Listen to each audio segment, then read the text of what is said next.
Welcome to On Football with me, Rob Maaddi. NFL schedule Week 11 looks like a playoff schedule. Rams and Seahawks battle for the NFC West. Broncos and Chiefs, important matchup in the AFC West. Then there's the Lions and Eagles. Many thought that would be the NFC Championship game last year. It could be a preview of this year's title game. Our special guest this week, Damar Hamlin. Stay tuned for a very interesting conversation with Damar. The New York Giants fired head coach Brian Daboll this week. That means there's two teams, the Titans and the Giants, who'll be looking for a head coach after the season. The trend has been teams are always going to look for the hot young coordinator, the rising guy, the next Sean McVay. But the Philadelphia Eagles had success two times hiring a guy that nobody else interviewed. In 2016, they got mocked for hiring Doug Peterson. He won a Super Bowl the following season. In 2021, they were laughed at for hiring Nick Sirianni. He's been to two Super Bowls and won one last year. Sometimes the guy who's not most talked about ends up being the best choice. Buffalo Bills safety Damar Hamlin has been sidelined by a pectoral injury this season, but Damar has overcome a whole lot more adversity in his NFL career. He suffered a cardiac arrest on the field almost 3 years ago and remarkably came back and played very well. Here is my conversation with Damar. You're built to handle adversity, given what you went through, right? Given everything that has gone on in your life. I mean, I feel like there's no one who can handle that better than you. Then coming off a season, you played last year, you made big contributions to the Bills. How does the past help prepare you for the future? How are you built to handle anything that comes your way? Not just on a football field, but really, Damar, in life. The toughness and adversities that I've already had in my life to even just make it to the point where I'm able to be an NFL athlete. That was the toughest part of my journey. That was really the toughest navigation.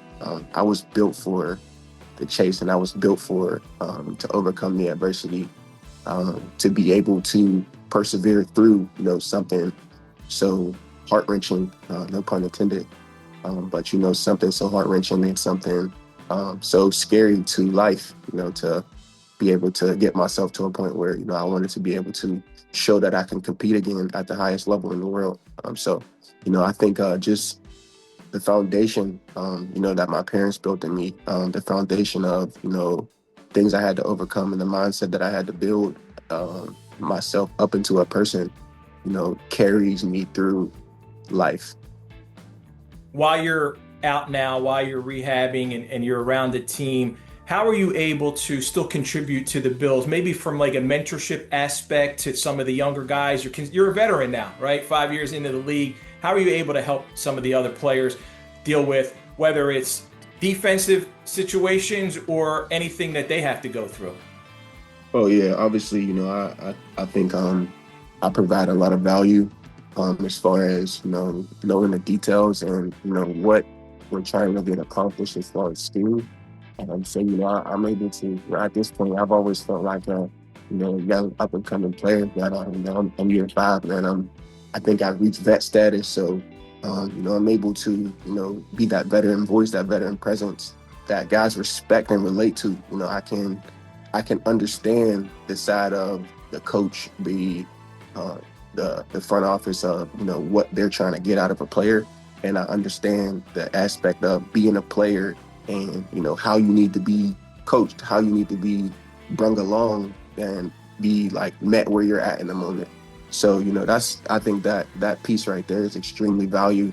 It bridges the gap to ultimately make everybody go in one direction.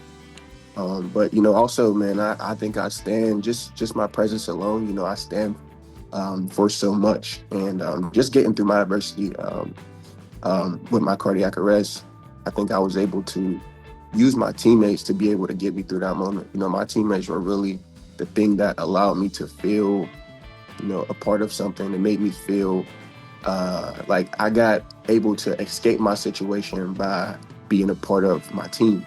So, I kind of reverse that nowadays. I'm able to allow my teammates to escape their own reality by seeing me go through some adversity, but knowing what I already came through. And, just the fact that, they see me still going and see me not giving up. I've been able to see, a light spark in my teammates. I think it's a blessing to be a part of the organization that I'm a part of. Everybody that comes in and goes out and comes back, everyone says it's a special place. So super blessed, super blessed. Do you allow yourself to think about the future, what's down the road, what you want to accomplish, not only from a football perspective, but from all of the outside endeavors and the impact that you can have on so many people? Oh, yeah, definitely, man. One thing about me is I've always been like a visionary. I've always been a person who, I see things, whether it's 5 years, 10 years, or 15 years down the line. I'm always just trying to envision how things may play out. I think that's something I've truly been blessed with. But, so I do think long term, and I do, as I'm in the moment, I do make sure that I'm setting myself up for success for the marathon, for the chase of the rest of my life. And, one of those things will be what we've created with Abbott here, as this ambassadorship that I have with Abbott and the HeartMates program. It's truly special. A lot of people see me and, they say how much that, my journey and just seeing me persevere through the adversity has been inspiring to them. And through the Abbott's HeartMates program, just getting to meet, some of these kids who have gone through these different cardiovascular conditions at such young ages has truly been the inspiration that I've needed to be able to, navigate the solidarity of, what comes with, dealing with a heart issue, having, a heart problem, just going through the experience. It may be different than your peers. Like I said, I'm in the locker room with 50 plus people. Everybody has their own bit of adversity.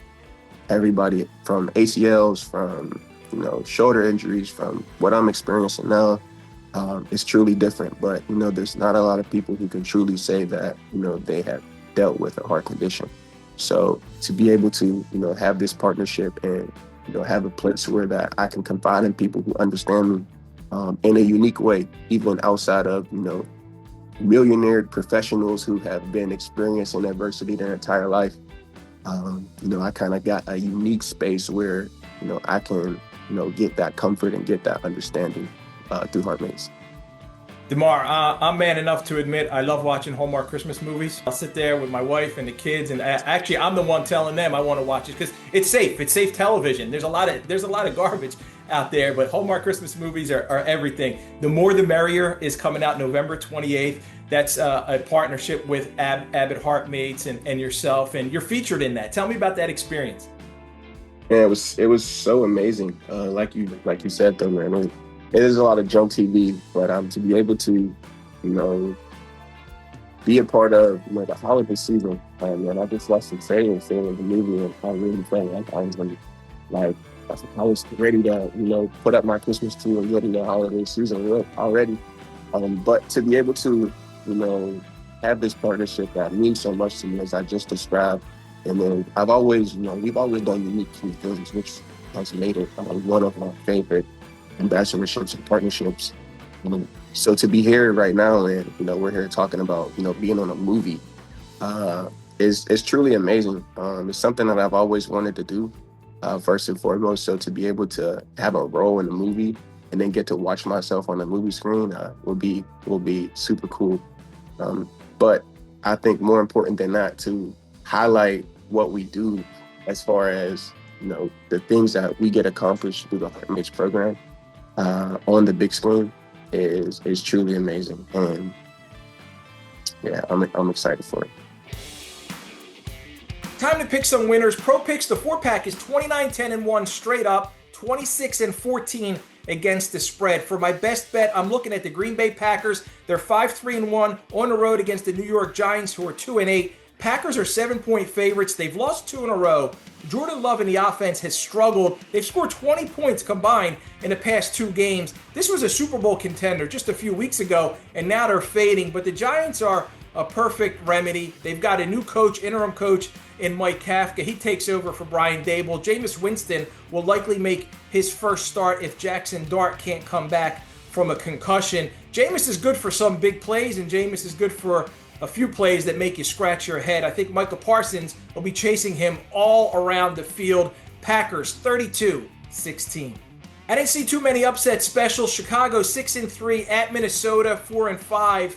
The Vikings are 3-point favorites. Caleb Williams has led the Bears to 3 comeback wins in the last 4 games. They've won 6 of 7 since an 0-2 start under Ben Johnson. Now, Caleb is 1-7 in his career in 8 starts against NFC North opponents, including a loss to Minnesota in Week 1. J.J. McCarthy led the Vikings to that comeback win over the Bears. J.J. struggled last week in his 4th career start. It was against Baltimore, followed an impressive performance against Detroit. Not sure which J.J. McCarthy and the Vikings we're going to get this week.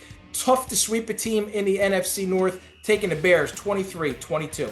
Let's look at one of those big-time matchups. Kansas City 5-4 at Denver 8-2. The Chiefs are 4-point favorites. Now, despite being currently out of the playoff picture, the Chiefs are the 8th seed in the AFC. They're still the favorite to win the Super Bowl in the sports books, and they're favorites on the road in this matchup. Patrick Mahomes has a lot of his playmakers back and healthy.